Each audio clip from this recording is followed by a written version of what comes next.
ఈ బౌల్‌లో ఆయిల్ వేసాను ఎందుకని చూస్తున్నారా? ఒక ప్రయోగం అయితే చేద్దామని చెప్పేసి బౌల్‌లో ఆయిల్ వేసి, అలాగే ఒక ప్యాన్ తీసుకొని అయితే ఆఫ్టర్‌నూన్ 12కి పైకైతే వచ్చాననమాట.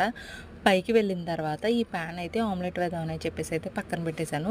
ఈ బౌల్‌లో ఆయిల్ ఎందుకంటే వడియాలు వేద్దామని చెప్పేసి పక్కనైతే పెట్టాననమాట.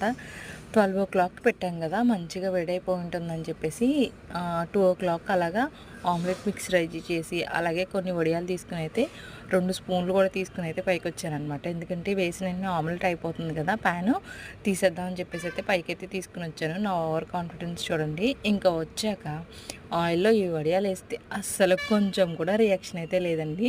నేను ఏకంగా స్పూన్లు కూడా తీసుకొని వచ్చాను. సరేలే ఈ ఆయిల్ ఎలాగా వేడయింది గానీ అవ్వట్లేదని చెప్పేసి ఇంకా ఈ ఆయిలే తీసుకొని ప్యాన్‌లో అయితే వేసి ఆమ్లెట్ అయితే వేశాననమాట. ఆమ్లెట్ పరిస్థితి అయితే ఇంకా చెప్పనవసరం లేదు. వెయ్యగానే వచ్చేసింది ఆమ్లెట్. ఎంత బాగా వచ్చిందనేది మీకు వీడియో ఎండ్ వరకు చూస్తే తెలుస్తుందనమాట. ఇంకా ఆమ్లెట్ వేసేసిన తర్వాత ఆమ్లెట్ కూడా కొంచెం కూడా రియాక్షన్ లేదండి. కానీ ఈ గానీ ప్యాన్ గాని చూసిందంటే నా సంగతి చెప్పేది మా అమ్మ. ఒక ఎగ్ వేస్ట్ చేస్తావు, అలాగే ఈ ప్యాన్ కూడా ఇంత చిరాకు చేస్తావని తిట్టేసేదని చెప్పేసి దాన్నయితే దాచిపెట్టేశాను. ఇంకా ఈ బౌల్‌లో ఆయిల్ ఉంది కదా! దీన్నైతే ఒక టైల్ ముక్క మీద అయితే పెట్టాననమాట. అది కొంచెం వేడైతే రియాక్షన్ ఏమైనా ఉంటుందేమో అని చెప్పేసి దీని ప్లేస్ మార్చాను ప్యాన్ ప్లేసు.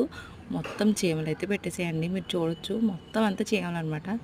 ఈ ప్లాను ఒక 2 మంత్స్ తర్వాత చేస్తే హిట్ అవుతుందనుకుంటా. మీరేమంటారో కామెంట్ చేయండి. వీడియో నచ్చితే లైక్ చేయండి. మీరు కూడా ఇలాంటి ప్రయోగాలు చేశారా? కామెంట్ చేయండి. Thank you for watching. Please subscribe. Bye.